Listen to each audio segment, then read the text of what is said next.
ভিডিওটি শুধুমাত্র এডুকেশনাল পারপাসের জন্য বানানো হয়েছে। আমি কোনো সেবি রেজিস্টার ফাইন্যান্সিয়াল অ্যাডভাইজার নয়। কেউ যদি বাই অথবা সেল করেন নিজের রিস্কে নিজে করবেন। হ্যালো ট্রেডার্স, তো আজকের ভিউ কি আছে যদি দেখি, দেখো মার্কেট এখন সাপোর্ট জোনে ট্রেড করছে।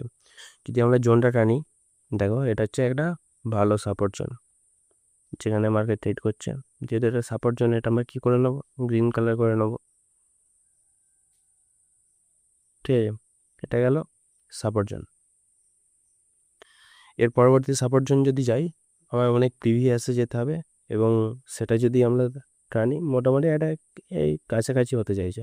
ঠিক আছে, এইরকম একটা হতে চাইছে 2900, 25, 30 এই জন। যদি আমরা প্রিভিয়াসে যাই দেখতে পাবো। তো তোমরা যদি চাও টাইম ফ্রেম বাড়িয়ে ডেলি টাইম ফ্রেমে বা উইকলিতে দেখে নিতে পারো যে জোনটা কোথায় আছে। হ্যালো, ঠিক আছে। এরপর দেখো আমাদের সাপোর্ট হয়ে গেছে। এবার রেজিস্ট্যান্স যদি খুঁজি, তো এটা আমাদের একটা রেজিস্ট্যান্স জোন, যেখানে এটা একটা ভালো রেজিস্ট্যান্স জোন।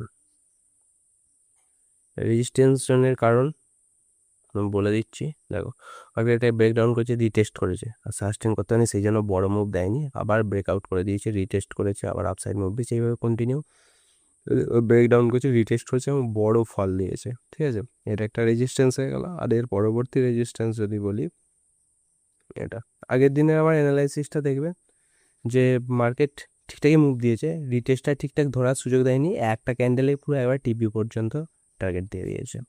তো আজকের মার্কেট দেখো, আমরা যদি 1 ঘন্টাতে কি দেখতে পাচ্ছি, এখানে একটা ডব্লিউ প্যাটার্ন তৈরি করেছে। এবার এর নেকলাইন যদি ব্রেক করে দেয়, যে এটা একটা জোন, ঠিক আছে, আমি লাইনেই টানলাম, এটা যদি ব্রেক করে দেয়, করে একটা রিটেস্ট আসে, তাহলে কি করব, আমরা বাই সাইড প্ল্যান করব।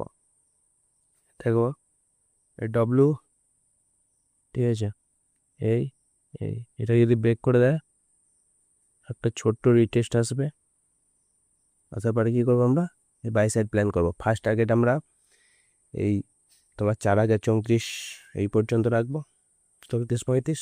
আর সেকেন্ড টার্গেট যদি ভালো মুভ দেয়, তাহলে সেকেন্ড টার্গেট কত দূর রাখবো, এই 4080 এই পর্যন্ত। ঠিক আছে, এটা গেল বাই সাইড। আর আমরা সেল সাইড প্ল্যান কখন করব, যদি এটাকে ব্রেক করে দেয়, এই যে এই জোনটা এখন করছে, এখান থেকে যদি এটাকে ব্রেক করে দেয়, করার পরে এই রিটেস্ট আসে, এই রিটেস্ট যদি আমরা ক্যান্ডেল কনফার্মেশন পাই, তখন কি করব, আমরা সেল সাইড প্ল্যান করব। ঠিক আছে, এবার আমাদের এন্ট্রির আগে সবসময় আমরা অপেক্ষা করে থাকবো। তাড়াহুড়ো করে এন্ট্রি করলে লসের চান্স বেড়ে যাবে, এসএল খাওয়ার চান্স অনেক বেড়ে যাবে। তাই আমরা ক্যান্ডেল কনফার্মেশন পাবো, সেখানে এন্ট্রি করব এবং ব্রেকআউট ক্যান্ডেলের আগে আমরা এসএল দেবো। আর সবসময় আমরা 1 ঘন্টা অ্যানালাইসিস করছি, কিন্তু আমরা প্ল্যান করব 15 মিনিটে বা 5 মিনিটে। Thank you for watching this video. If you enjoyed it, please hit the like button and the bell notification icon.